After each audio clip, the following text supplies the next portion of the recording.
Hello everyone, welcome to my channel. As you can see from the title, I will be giving 4 tips para mabilis niyong matutunan ang calligraphy. My tip number 1 is to familiarize cursive writing.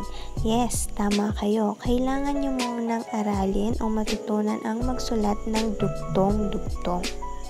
Sa isang malinis na papel, maaaring dotted line or pwede rin namang graphing paper kayo mag-practice nito. Kasi at least yun, meron na kayong pattern. Pwede rin kayong mag-download ng mga letters from internet ng mga gusto nyong calligraphy styles at yun yung i-practice nyo each letter. Kagaya ng ginagawa ko ngayon.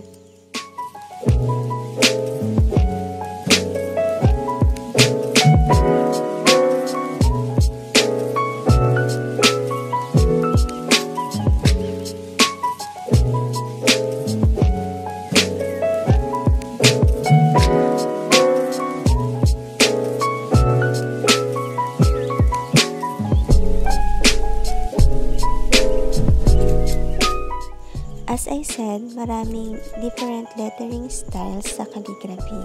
So, maganda mamili kayo ng mga magugustuhan yung styles at yun yung ulit-ulit nyong i-practice. Itong ginagawa ko ngayon is sample lang nung sinasabi ko sa inyo na different styles ng mga letters. So, nasa sa inyo na kung ano yung mga preferred nyong styles.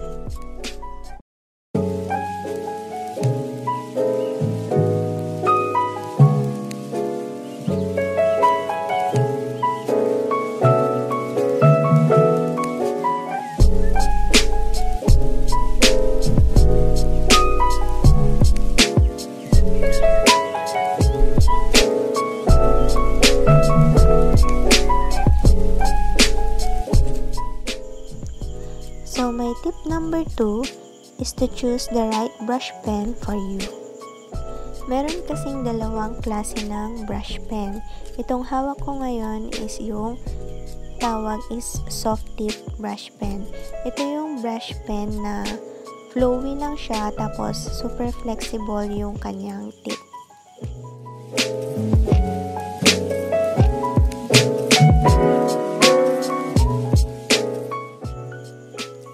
Second type of brush pen is yung tinatawag na hard tip brush pen.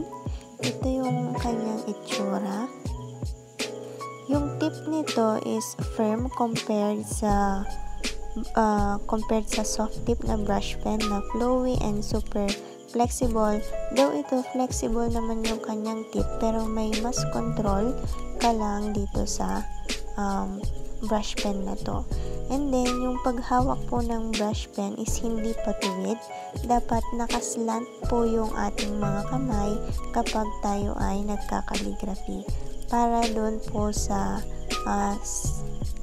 thick strokes and yung light strokes na tinatawag. Moving on to tip number 3 is to practice different strokes. Yung ginagawa ko po ngayon is yung tinatawag na upstrokes or yung light strokes. Ito po yung kapag yung brush pen natin is pataas or papalayo sa atin. So, kailangan po nating i-practice ito.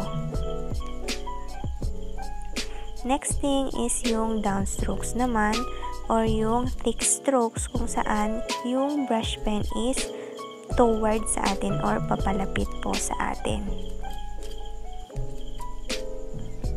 Ngayon, gawin naman natin yung combination ng downstrokes and upstrokes.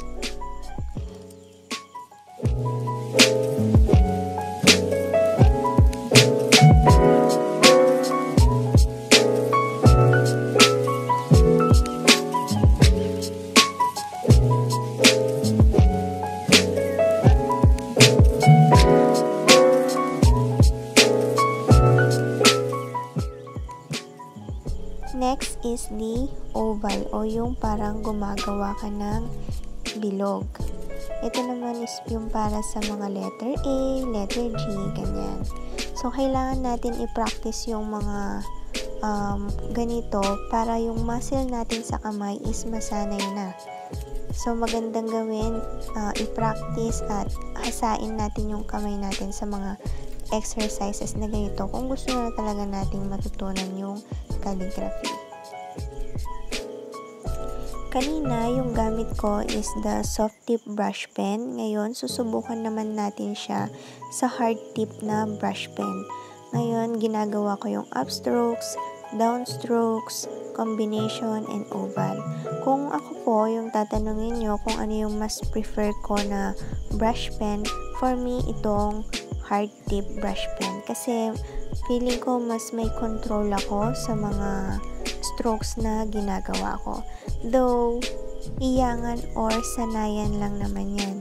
Any would do, soft tip man yan or hard tip man yan, pero kung saan kayo sanay o kung saan kayo madadalian, yun po yung inyong gamitin or piliin sa pagkakaligraphy.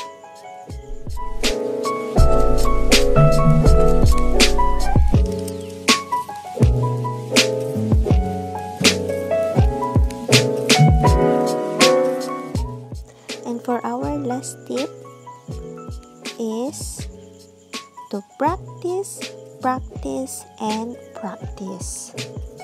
Una, marunong or bihasa na kayong magsulat ng cursive or yung dugtong-dugtong. Pangalawa is nahanap nyo na yung brush pen na para sa inyo, hard tip or soft tip. Number 3 is sanay na yung muscle nyo sa mga upstrokes, downstroke, combination, loops or ovals. And lastly, ngayon, dapat is i-practice nyo na yung mga yon using your brush pen. So, kagaya ng ginagawa ko ngayon, letter by letter, pinapractice ko na or sinasanay ko na yung kamay ko na magsulat ng brush pen and using these techniques.